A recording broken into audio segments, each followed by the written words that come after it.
most important election result you need to know. This is huge, man. Huge. Check this out. I'm looking at Bloomberg. I don't subscribe to Bloomberg because I like ladies, so we're going to go over here. Hold on just a second. And we're going to go to my man, James. Forgot this guy's last name, but James over here. Marcellus Drilling News. So this is huge. Bloomberg voters reject tax on natural gas use in buildings. Voters in climate-conscious Berkeley, California, roundly rejected a measure that would have imposed a tax on natural gas.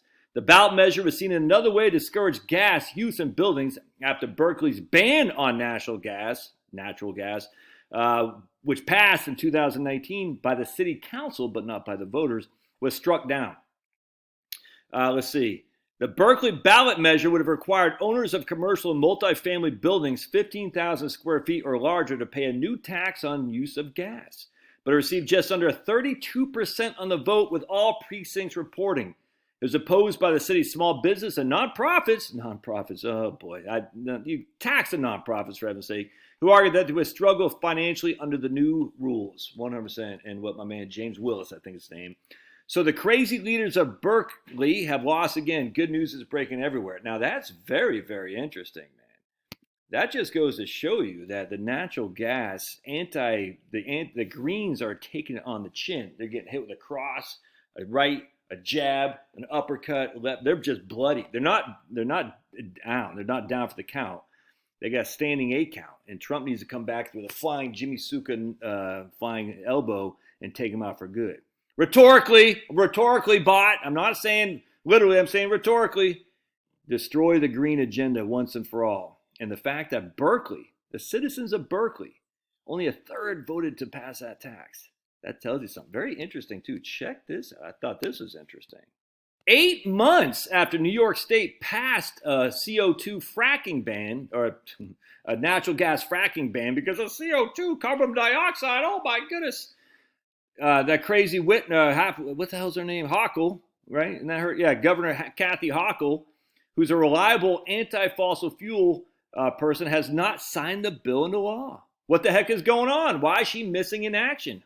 Interesting. No matter why she hasn't signed the bill, the longer it goes unsigned, the better chance people who live in New York have of trying to persuade her not to sign it.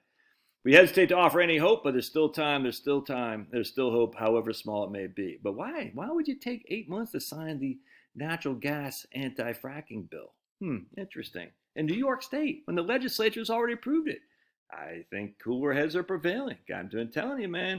You want to encourage big data centers and all this AI and mandate heat pumps and electric vehicles. You need a supply of reliable electricity. Solar and wind farms don't do it. Now, with that said, I do take issue with this guy here. Check this out. One here. All right, so earlier this week, 3 of the 5 supervisors in Cecil Township, Washington County, PA, voted to ban all new fracking via new setback, which is distance from well to nearest structure, requirement of 2,500 feet.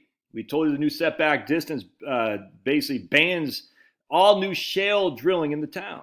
The Marcellus Shale Coalition agrees. And following Cecil's disappointing action, the MSC, the Marcellus Shale Coalition, published a blog post and white paper refuting Cecil's ill-advised action with facts. The MSC points out that Pennsylvania already has some of the strictest setbacks in the country, and they debunk the wildly inaccurate health claims used to justify Cecil setbacks. All right, so that wasn't voted on by the citizens, so that's a challenge. That's just voted on by the legislature, or the city council. Either way, the city council is supposed to represent the citizens, so the citizens can use the law and say, or the vote and say, get the hell out of here, we want this. But I am starting, my concern, frankly, is that if we have overrides, like there's another issue where we had, I think, where was it? I don't know if I like this, but there's an article that said how states have have basically taken away the locality's ability to ban fracking. See, I don't like that at all. And just think, if the states took your ability as a county to ban, or a city to ban fracking, what if they took away your ability to ban wind turbines? And that Maine, did they try to do that, or I can't remember. But in Maine, there was something like going along the lines they were trying to do that, because the rabble rousers said, we don't want your stupid wind turbines here. You should be able to say, I don't want fracking here either, man. Oh, that might be too difficult. That's okay. If the citizens of that town want a certain action, whatever, you can say is based on false science. Dude, false science exists everywhere. Look, I'm reading about Pasteur.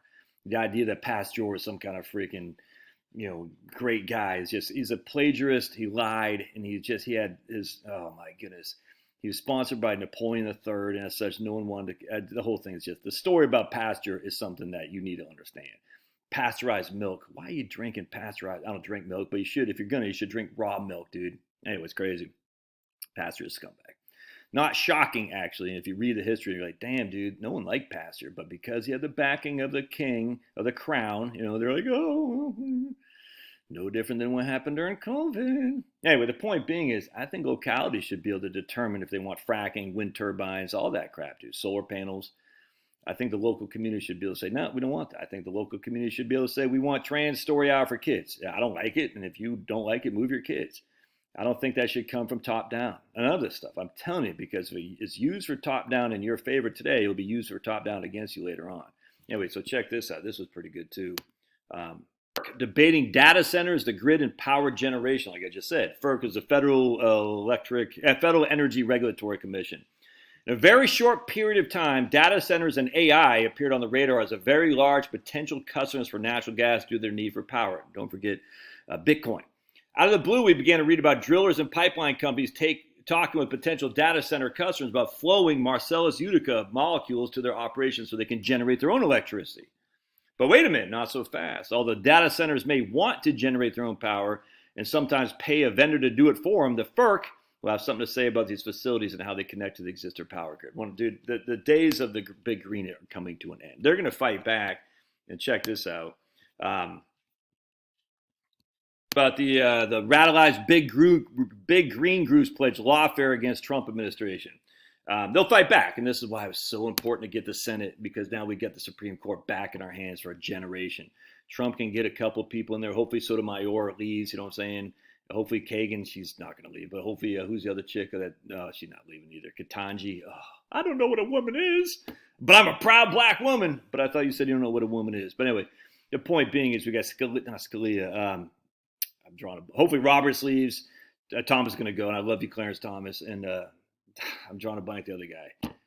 Anyway, I just not Gorsuch. I can't believe I can't remember. But anyway, we got two guys that are older going to leave, and then we can replace them with righteous, right-wing young people for sure. Hopefully they're not all Catholic. We got too many Catholics on the Supreme Court, and as a Catholic, I love it, but we shouldn't be overrepresented like that. Anytime one group is overrepresented in any area, you should say, wait a second. So we don't want too many Catholics on the Supreme Court. Give me a break. And we certainly don't want Ivy League grads. I like the fact that Amy Coney Barrett was from Notre Dame, but come on, man. Let's have someone from a state university. How about that? Anyway, so this was interesting right here. So Big Green's going to come at us, and they can kiss my big fat behind. But anyway, right here. Fossil fuel won the 2024 election. Mainstream media is replaced. We're so proud of Pennsylvania regarding the election. We won the Senate there too. McCormick, 53. It would have been nice to run them all, but yeah. Of course, the big story of the night was Pennsylvania going for Trump, but there's much more. Once again, Republicans have taken a majority in the Pennsylvania State Senate. So they're not going to be able to pass anti-fracking measures without going through the state Senate, which is good. The Pennsylvania House looks to us like it's dead even right now. It'll take another day or two to tabulate. There's a decent chance Republicans will claim a majority of the Pennsylvania House as well. Conservative Republicans swept the statewide office, and the Attorney General race, oh man, that's huge. The Attorney General is huge. Dave Sunday beats a real putz in open context, Auditor General, so I don't know who these people are, but at State Treasury, so we won, man. Dave McCormick will unseat Biden voting swamp filling Bob Case in the U.S. Senate. Yeah, right on, dude. It's a good time. And energy is what drives everything. And energy is coming home to roost. The chickens are going to come home to roost for Big Green. And I could not be happier. God bless. Love your thoughts. Electrify. Close that circuit on that like button, would you? See ya.